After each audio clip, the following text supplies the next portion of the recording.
Hello and welcome back, adventurers. This is Captain TTRPG, and today we're talking about Pathfinder 2nd Edition. Welcome back, adventurers. Today we are going to rank the subclasses for the Bard. Before jumping into the rankings, I'll show you the criteria I use for ranking subclasses. If you've watched my other videos, this will be a quick repeat for you. Feel free to skip it. Otherwise, for those who haven't watched before and watching for the first time, this is how I break it down. On screen, you can see my criteria for each rank. I will be ranking the subclasses from S to D. The subclasses are going to be ranked against each other, not against other classes. What is an S? An S is a subclass that is clearly mechanically stronger for combat than the other subclasses while not falling behind in other pillars of play that naturally fit the class. Basically, this is a subclass that almost becomes a default to play the class quote-unquote right.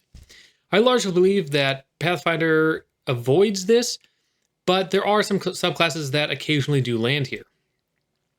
An A, this is a subclass that will be strong in combat, and not only is it strong in combat on its own, it also is strong with the party.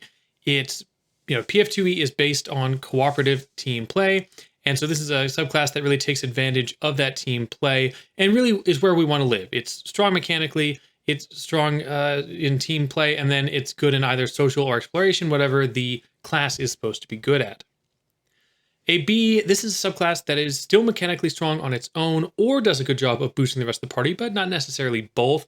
It may be especially strong in certain campaigns, but not in others. It may also land here because it doesn't do a good job of leaning into what the class is best at or lacks versatility outside of combat. C, this is a subclass that lands here is really not that strong in combat in any campaign, honestly, or at least is no better than just the base class without a subclass. It might not take advantage of the specialty of the class, or maybe doesn't succeed in any pillar of play besides combat.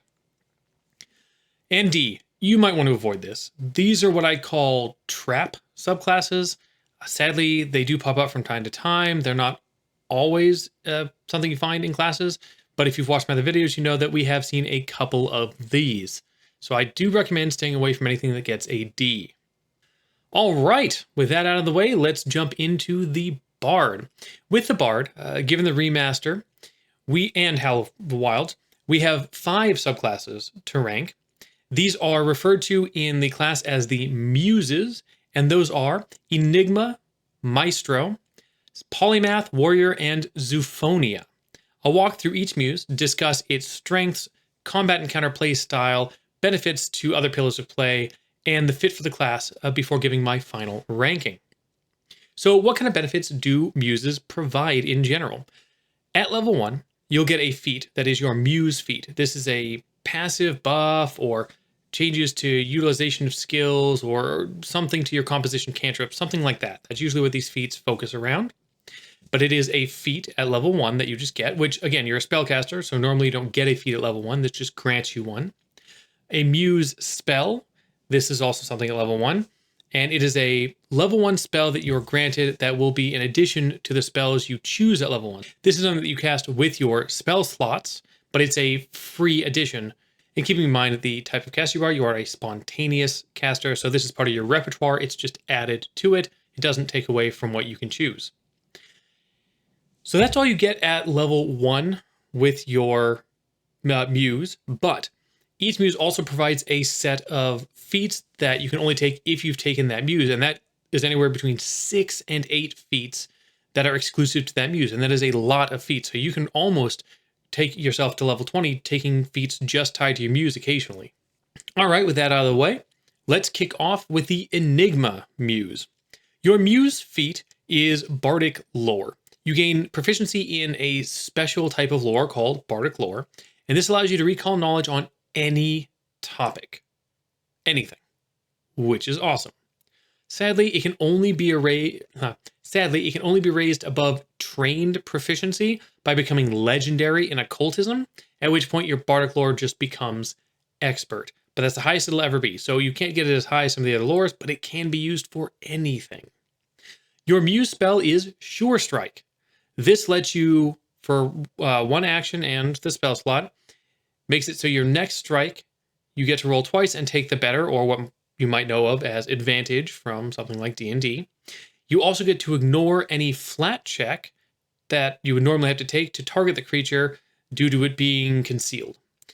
Not a bad spell if you want to be a martial bard, so kind of leaning into that Gish space. All right, let's walk through the feats. I'll try to walk through these somewhat quickly. Lore Master's Etude. This is level 2. It is a composition spell. And when you or an ally makes a skill check or recalls knowledge, you get to give yourself or the ally, whoever's making it, a fortune effect. This means you get to roll twice and take the higher result. It does use a focus point, and you can't wait for the better result. So you could end up using it and it wasn't necessary. So it can be a feel bad situation. On the other hand, it's a free action to use, which is great. 30 feet is also usually enough to reach an ally, so it should be plenty of distance. Ritual Researcher, this is level 4, Expert in Occultism. You get a +2 circumstance bonus to primary and secondary checks in a ritual. Most of you probably don't even know what I mean. Rituals aren't something I've covered, and they don't show up in the game very often, so I don't think this would be a very common pick, and one that I think is sadly a little bit weaker unless you have a party that's really leaning into rituals. Assured Knowledge, level 6. When you recall knowledge using any skill, including Bardic Lore, you can just take 10 plus proficiency rather than rolling, and you don't get any other bonuses or penalties. So none of that's taken into account, just 10 plus your proficiency. Also, you can take Automatic Knowledge, which is a strong action compression skill feat, for any skill without having to already take the Assurance. Normally you have to take Assurance in a skill, and then you can take Automatic Knowledge. You can just go ahead and take Automatic Knowledge now, because you basically have Assurance built in for everything. Know-It-All, level 8. When you succeed at a recall knowledge check, you get extra info. Same for a crit, only also you get to ask a follow-up question. This is very GM dependent, but if you like being that knowledge player, this could be fantastic. Enigma's Knowledge, level 12, you have to have the Assured Knowledge feat. You now get the benefits of Automatic Knowledge skill feat for all skills used to recall knowledge. That's just automatic, a whole bunch of skills you get to have this in. Again, if you are going the knowledge skill route, this is crazy strong, and you're nearly guaranteed to at least succeed at your recall knowledge checks. True Hypercognition, level 14, 1 action. You can use 5 recall knowledge actions. 5 for 1 action. This is amazing for party play. You can't use any special recall knowledge action or free actions as part of this, but who cares? You're getting 5 for 1 action. And as long as there's enough stuff to make recall knowledge checks about, you're going to get a lot of information. Studious Capacity, level 16, Legendary in Occultism. You can cast 1 extra spell per day, even when you're out of spell slots. This can't be your highest level, but at level 16, that means you get an extra 7th level slot, which is powerful for any spellcaster. This may be my favorite feat for this subclass, or possibly just my favorite feat for spellcasters. This is really good. It just gets better as you level up, eventually giving you an extra 9th level spell per day, assuming you have 10th level spells. Deep Lore, level 18, Legendary in Occultism again. You get to just add 1 spell per rank to your repertoire. Yep, the added versatility cannot be ignored. Just boom, just like your level 16, this is just a lot of power for a spellcaster.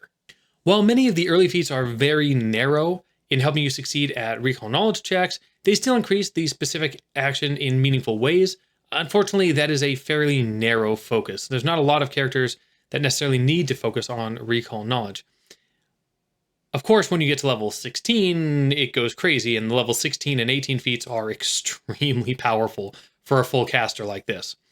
This power boost comes too late in progression as an Enigma Muse to really count too highly in my rankings, because most won't even get this high, but it still does matter. A small side note, the Sure Strike spell also doesn't feel like a great fit for this Muse. Honestly, you're probably not getting up in combat. Recall knowledge is usually something you're doing from a distance while keeping your casting going. It is important that recall knowledge is a teamwork action, and though narrow, this Muse makes you better at team play. And the high level feats just make you a better caster. Overall, I'm going to actually give this Muse a B.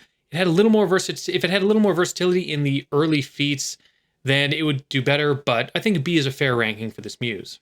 Next up is the Maestro Muse. You will impress with your powerful performances. Muse feat, lingering composition. This gives you a free action focus spell that you can use to extend the duration of the next composition cantrip you cast. You make a performance check against a standard DC for your level, so not that hard to pass. This costs a focus point to use, but a success makes it last 3 rounds. So whatever composition cantrip can use can last 3 rounds instead of just 1, meaning you don't have to deal with casting it every single time, or 4 on a crit success. That's really nice. You might even be able to just trigger it once and you're good for the entire rest of the combat, making that 1 focus point well worth it. Your Muse spell is Soothe, the premier healing spell for the occult spell list, at least early on. This heals a good amount of health and also provides a +2 status bonus to saves against mental effects for the next minute, which sounds narrow until you remember that fear is a mental effect, and boy, does fear come up a lot. All right, let's jump into the feats. Uplifting Overture. This is level 2 composition cantrip for 1 action. This lets you act as if you used the aid action, which is a very strong action. When you use the aid reaction before the start of your next turn, when the chosen ally attempts the roll, you get to use your performance to assist regardless of what they were doing. And performance, as a bard, is a very powerful skill.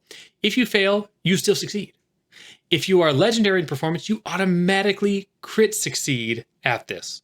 This is so exceptionally strong. Yes, you can't use this and another composition cantrips in the same turn, but when an ally is doing something critical, this is tremendously helpful. In Tune, level 4, 1 action. It's a spell shape. If followed by a composition spell or cantrip, so remember, cantrips are composition spells. Anyway, with an emanation, you can have it originate from an ally within 60 feet of you rather than from yourself. So if you're staying way out of the combat and you want to instead give everybody that nice +1 to attack rolls bonus from your composition cantrip, but you don't want to get up in there or anywhere near your allies, boom, throw it on them, one of your melee allies, they'll just have it handled for you. And then the emanation just affects everybody. Harmonize, level 6, 1 action. This is a special spell shape for composition spells. The next composition spell that you cast can be active even when you cast another composition. Remember, that's normally against the rules. And it allows you to cast 2 composition spells in 1 round, also against the rules. This is breaking all the rules. The whole idea is that if you want to get 2 composition spells active in 1 turn and keep them going, this is how you do it. Between the spells and this spell shape, you have your whole turn kind of accounted for, but for the combo of buffs, this can be very, very strong. Now you can use Uplifting Overture while having Courageous Anthem going. What a combo. Fortissimo Composition, level 8, composition spell is a free action and a spell shape. If your next action is to cast either Courageous Anthem, Rallying Anthem, or Song of Strength, you roll a perform check against the highest will DC of the creatures affected. If you crit succeed, the buffs that the cantrip gives is a +3. Just Courageous Anthem alone, that means a +3 to hit and damage for everyone in the emanation and a +3 to saves against fear. I mean, hey, dragons, no longer a concern. Song of Strength is a huge buff for grapplers, and Rallying Anthem is a massive defensive buff to AC and saves. Even a success on this check makes it a +2 instead of just a +1. A fail simply doesn't improve the cantrip, but you also don't end up spending the focus spell. So yes, you wasted the, I guess, attempt, but unless you get bonus out of this, you're not even hurting yourself. Overall, this can be a tremendous boost, especially if you are the only caster amongst a bunch of marshals. Resounding Finale, level 16, so significant jump here. This is a reaction. As long as you have a composition spell going, when anybody in the composition spell takes sonic damage, you can end that composition spell to give yourself and any allies resistance to the triggering damage equal to double the spell's level. Focus spells level with you, so this is, at this level, going to go ahead and give you a massive amount of resistance, which is awesome because you double the spell's level, you're level 16, at this level, this will give you plenty of resistance. That's a lot of resistance to be triggered, but it's only against sonic damage, so it is still very narrow. Eternal Composition, level 18. You are permanently quickened, but you have to use that extra action to cast a composition cantrip. But that means no composition cantrip tax. It's just free for you every turn. Also, when you enter combat, you are considered as having that composition cantrip going from the start. This is truly a game changer for party buffing when you're just coming into combat.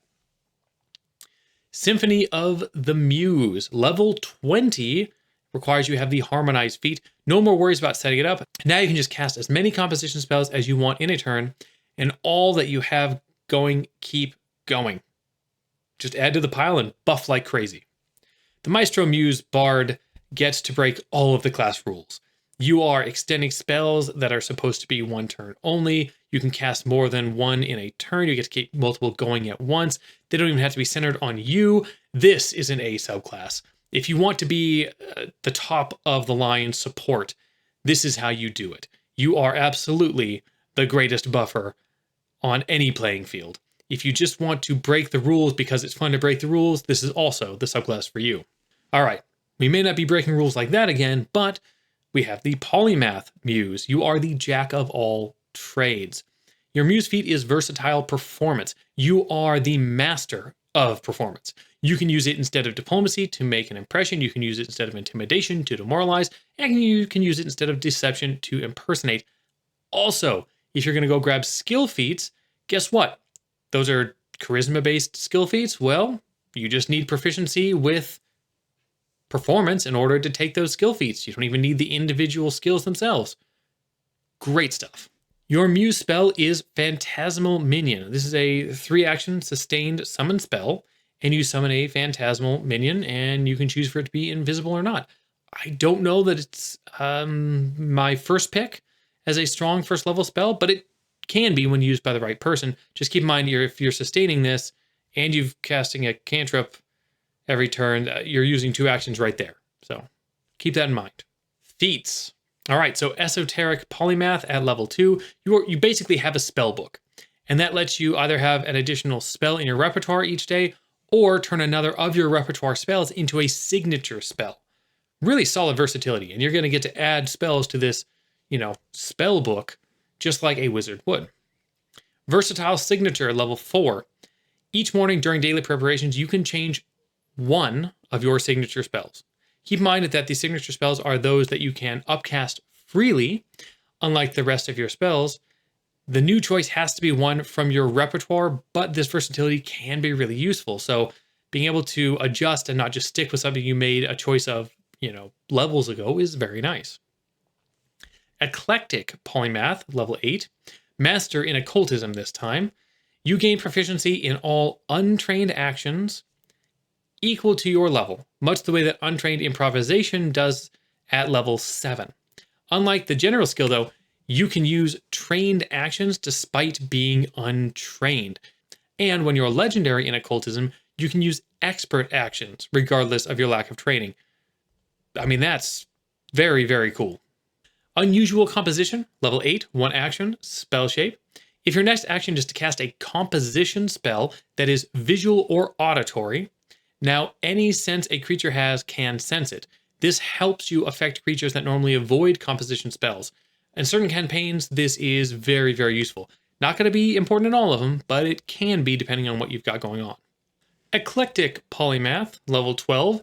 This allows you more flexibility and permanence to your choice of Esoteric Polymath.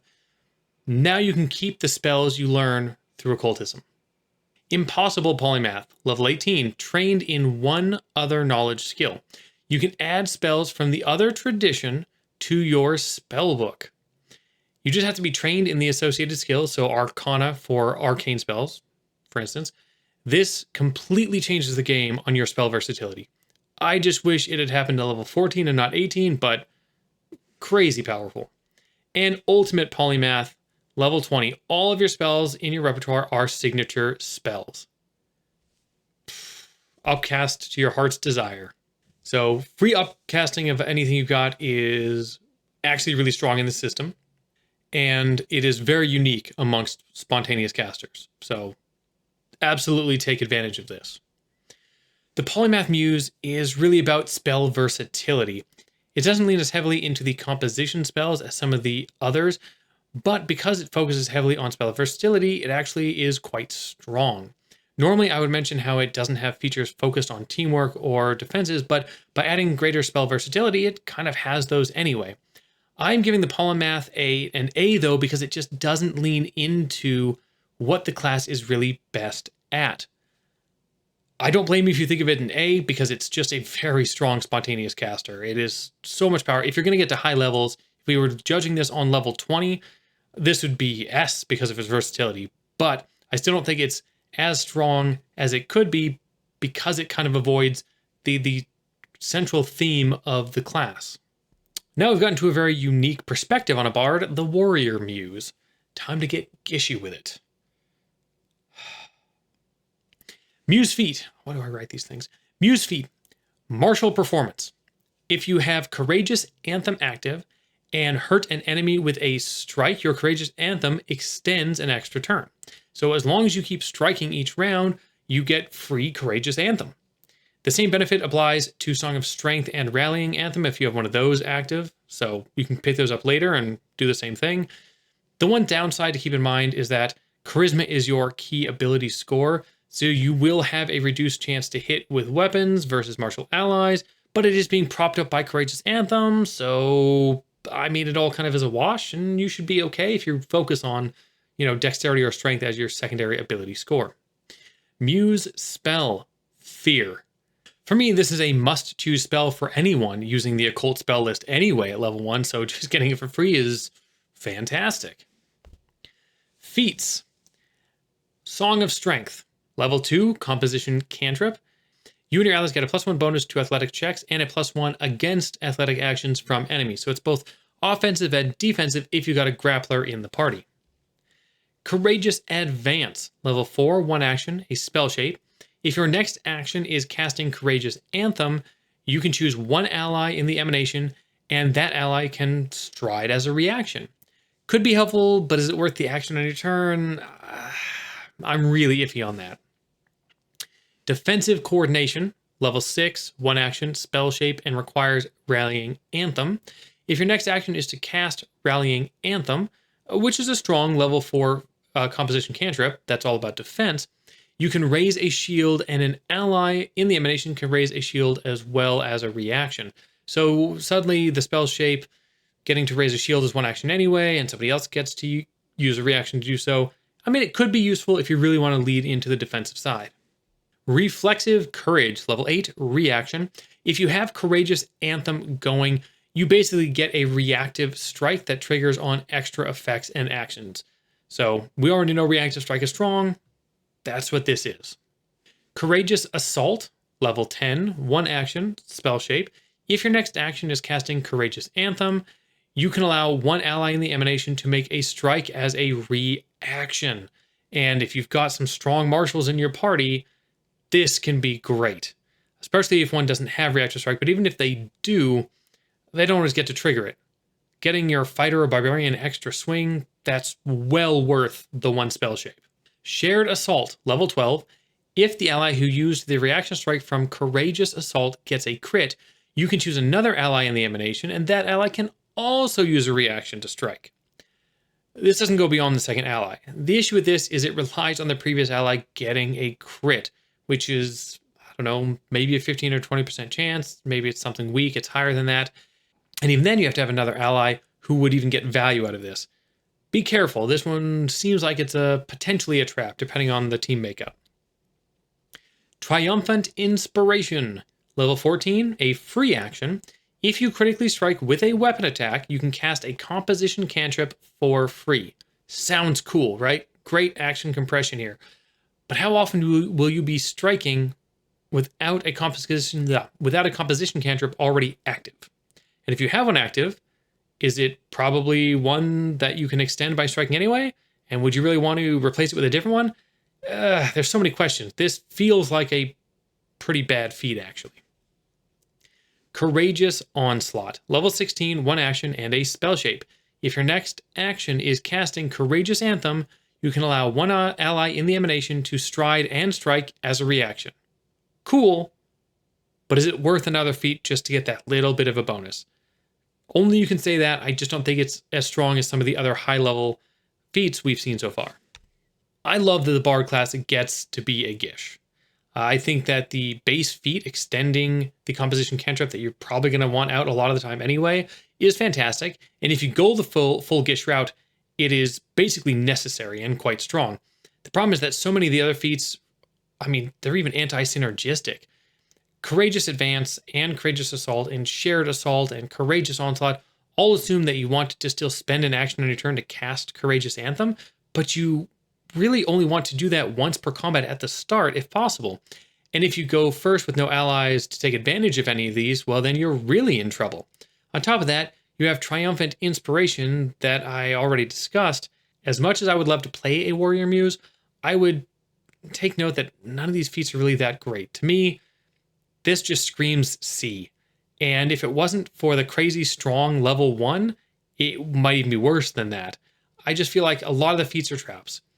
It was off to an amazing start, and then it got confused and took a bad path. But I would still play this. It would still be a lot of fun to play. Just maybe don't worry about taking the Muse-specific feats later on. All right, let's lighten the mood and play with some animals. The Zoophonia Muse is for people out there that just love animals and just aren't feeling the Druid or the Ranger, because sometimes it's just not your vibe. The Muse feat is Zoophonic Communication. You can use Performance rather than Diplomacy to make an impression with animals or to communicate with them, though you still can't understand them. You can also command an animal with Performance rather than Nature, in case that happens to come up. So you don't have to invest in Nature to command an animal. Your Muse spell is Summon Animal. 3-action summon spell of an animal, and at level 1 it's a -1 level animal. This levels as you heighten, and is it strong? Not terribly, but it can be fun. And keep in mind, you will, of course, have to sustain it and do your composition cantrip every round, but just keep that in mind as we talk through the feats. Speaking of those feats, Bestial Snarling, level 2.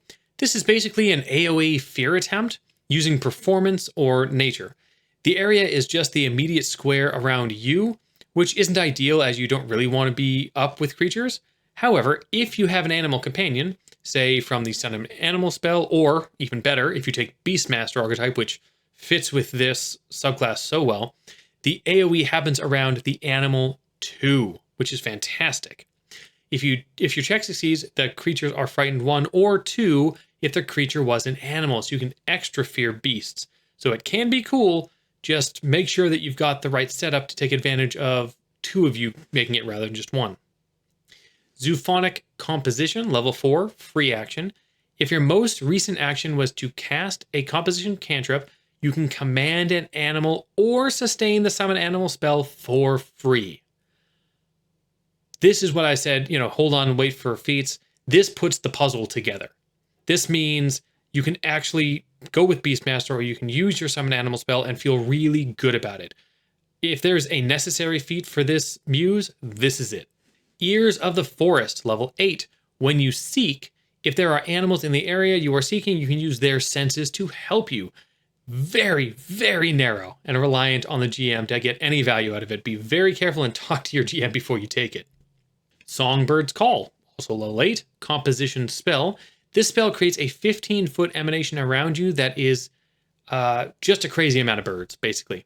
Not only does this cause concealment, an enemy that enters or ends its turn in the area takes 1d6 damage, which goes up by 1d6 every 2 spell levels, which isn't great. Has to be sustained, of course.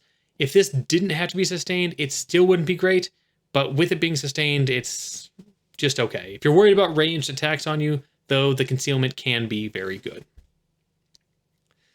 Chorus Companion, level 12, requires a mature animal companion.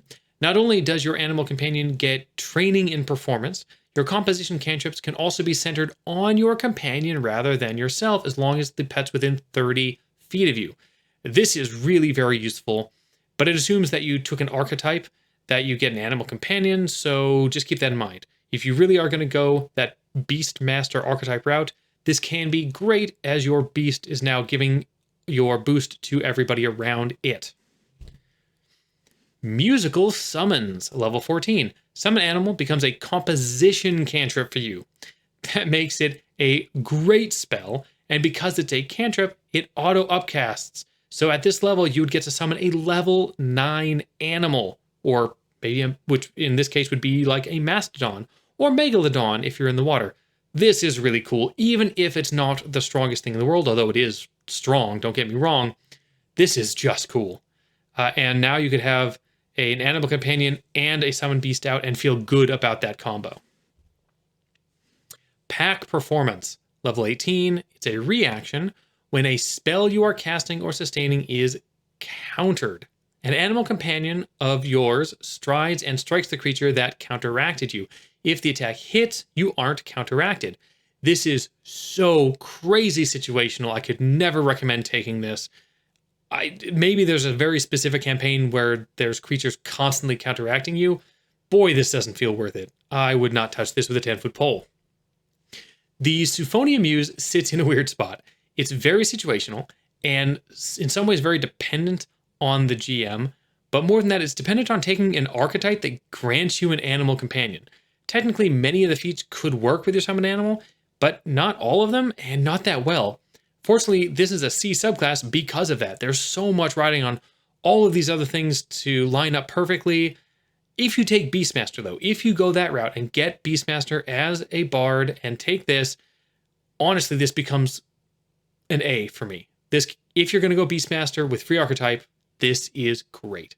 What a weird caveat. When it comes right down to it, you won't be upset to play a bard. This is a great spontaneous caster with, honestly, the best support setup of any class. I think even better than cleric because healing is great, but all of the composition cantrips and things you get to do, I think are stronger to boost your party. The rankings I gave are for power and meeting the criteria, not my personal love for the subclasses. Actually, I would personally enjoy the 2 lowest ranked subclasses the most, which is funny. What do you think? What muse catches your eye? I'm going to go work on my singing. Just kidding. There's no saving me when it comes to that. I'm not even going to try. And as always, adventure on.